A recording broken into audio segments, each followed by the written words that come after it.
imagine if you've ever gotten a shot before. I imagine if we were in the classroom, everyone's hands would be up because that is a requirement to get into college. However, in lesser developed countries like Kenya, they don't have access to vaccinations like clockwork every few years. So organizations like the Bill and Melinda Gates Foundation work to make sure that they get the vaccinations that they need. Today, I will be talking about their intentional manipulation of tetanus vaccines in 2014 that resulted in mass sterilization of thousands of Kenyan women. We'll be talking about the mission of a couple different departments and what they do in the foundation. We'll be talking about exactly what went down in Kenya as a direct result of their actions and the extensive effort that they put in to make sure you don't know a whole lot about it. Okay, we are going to start with the Vaccine Development and Surveillance Division. Because the Gates Foundation is so widespread, they have a lot of different things they're doing, they have to split it into chunks. This one's obviously concerned with vaccines and how they get to where they're going. In their mission statement, it says that they can accelerate the impact of vaccines in low-resource contexts, Kenya, by cultivating deep expertise in the vaccine manufacturing process, quality control, and clinical evaluation. And a lot of this is just money because Bill Gates has so much of it, so he can give it to the manufacturing companies, all that. Like, he's the money, he's the source for them. And the Gates Foundation partnered with UNICEF and BD in the year 2003, and they're still pretty closely working together. The next foundation I want to talk about is the Family Planning Division. Phoenix Foundation and that division.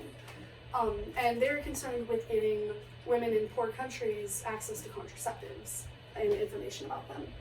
So the numbers don't lie with this one. It's pretty effective. So in 2014, they had a higher implementation of family planning methods. So the rate of unintended pregnancy was at 36%. Probably can't see this. It's okay. In 2018, there was less, so it jumped up to 42. This year, it's 44%. So the less family planning measures, the higher, unintended pregnancies are. And while this is a question of women's rights, it's also kind of a question of population control, because, there's only so much Earth. We can't just keep reproducing and keep going. There just isn't enough resources for everyone. So while that is worth mentioning, it probably isn't under the jurisdiction of, the Bill Gates Foundation. Okay, so now that we've established that they have a reason to be in Kenya, we're going to talk about what happened in Kenya. So they went there to administer tetanus vaccines because there was flooding. And the thing with flooding, it interrupts clean water and sanitation, it causes displacement, overcrowding, and then of course an increased exposure to disease. And while all this is true, they never officially declared that tetanus was like the leading problem, that people needed to get shots for it. Because they had things like malaria and diarrheal diseases that babies were dying from a lot. That was like a higher concern. So also, whenever disasters like this happens, it's a really good excuse for them to push max vaccination. They capitalize on disasters because that's when people are more susceptible to accepting it and getting it done. In the year 2014, don't remember if it was WHO or UNICEF, but they vaccinated over 500,000, that is not an exaggeration, over 500,000 Filipino children for measles and polio in the year 2014. They haven't had a polio case since 1993. They also found HCG antigens in the tetanus vaccines that they were giving out. That is something that is used in an infertility vaccine.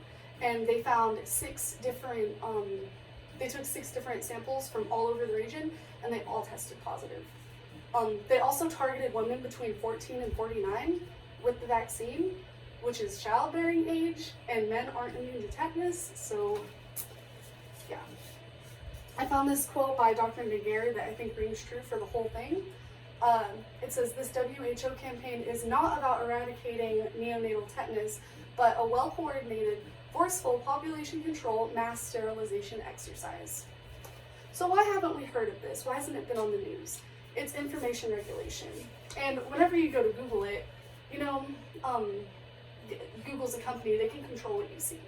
And a lot of it is they hide it from you just through it's not convenient for you to see. So if they put it on like the 3rd or 4th page of Google, you're not going to go looking for it.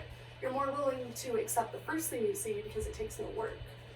It's also worth mentioning, obviously, Bill Gates is affiliated with Microsoft, so maybe their programs and products want to paint him in a positive light, but it is also worth mentioning that he left March 13th, 2020 of this year, obviously. He left their board.